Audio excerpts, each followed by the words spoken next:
brought some of those mentors here today. But now to do this, I dug way back. And I got some of my elementary school teachers. They're like, yeah, I remember that like it's yesterday. But that's me 17 years ago going into first grade. And my first question is, what mother does that to her son? Really? A bowl cut? But I really think that it's just a mother's sly way of keeping a kid that's growing older young. And my only savior was that my cousins, 3 of them, the Bryces, had the exact same cut as we did. So we really knew no difference. But I thought back to when I was at this age, who were my TMT models? And I brought them here today. And I'm so thankful that they could make it. And I just would like for you to stand up. And so they're like, no, don't do this. But please stand up. Stand up, my teachers from Freedom. Mr. Menting is in the back. And could we give them just a quick round of applause? Stay standing. Stay standing. All right.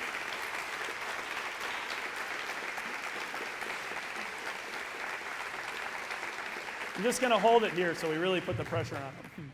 So just very quickly, well, how do they model TMT? First grade. No. Stay standing. Stay standing, Miss Hannon. First grade, Miss Elric, raise your hand. All right, I can tell you that if anybody tells you they remember exactly what happened in first grade, they're probably lying. However, I can tell you this. My 18th birthday, I was excited to come down the hallway of my house where my mom said, hey, there's some messages for you on your birthday. And who left me a message but my first grade teacher, Mrs. Elric. And what was she telling me? That she was so stinking proud of me and that she loved me. Like, what? First grade teacher? But I also know that she has taught, I believe, how many of my cousins? 12 out of 13 of my cousins on the Jaden side. So I know also there's a reason why we might be a little messed up. And so, second grade, Mrs. Taves, raise your hand, please. I was this lady's stud muffin, and if you are a stud muffin to a teacher, you feel like a rock star.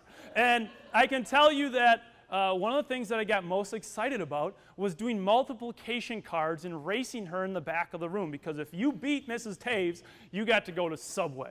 And not that I really wanted Subway that way, I just wanted to beat her.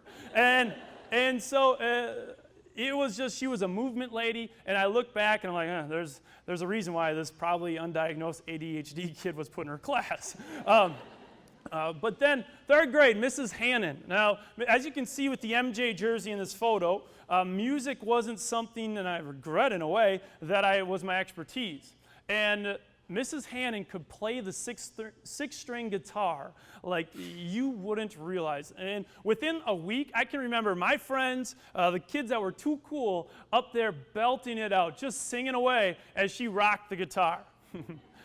Fourth grade, Mr. Fellinger is right here. I can say this is probably the first year where I can remember my sides hurting so bad because I laughed that hard.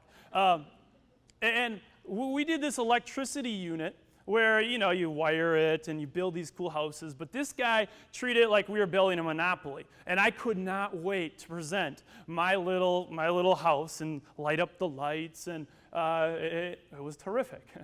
And then last but not least, Mr. Menting, who is, not last, but Mr. Menting in the back. He was that teacher in our school where it was like, you want to have Mr. Menting.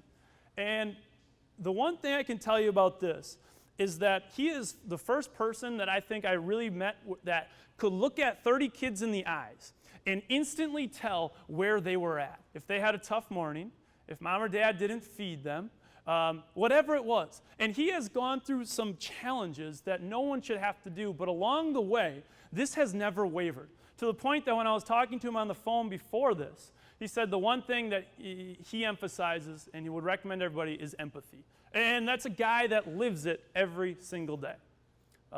And so, last but not least, you guys stand up, sir. This is my cross-country coach, Thane Jones. And Thane coached me for 8 seasons.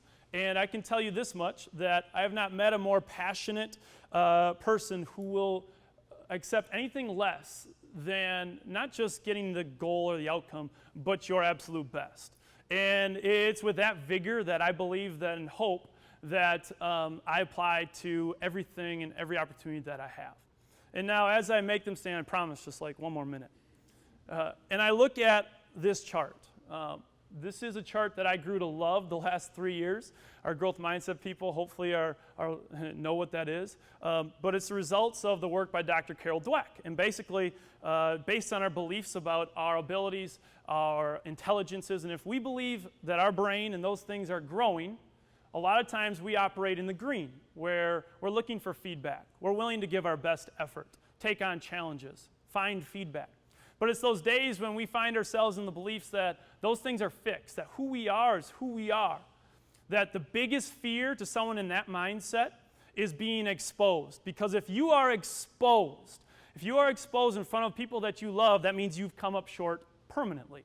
And so, not to go in much deeper there, how did these people do this? Because they definitely did without having this formally out there. And it was simply this: the states that they brought to me every single day, states of happiness, of excitement, of love, regardless of their circumstances, inspired me. I didn't want electricity unit. I didn't want multiplication facts.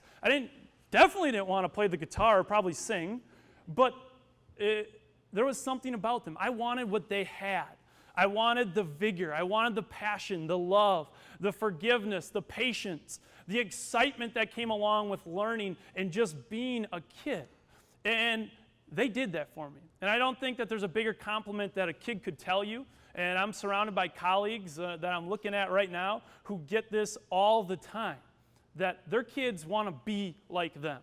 And to me, there is no greater compliment. So I would ask just this one last time, and for you not to only clap for them, but for all of you who your students might not have the opportunity to be up here and say what I just told to you. So just a big thank you to you guys.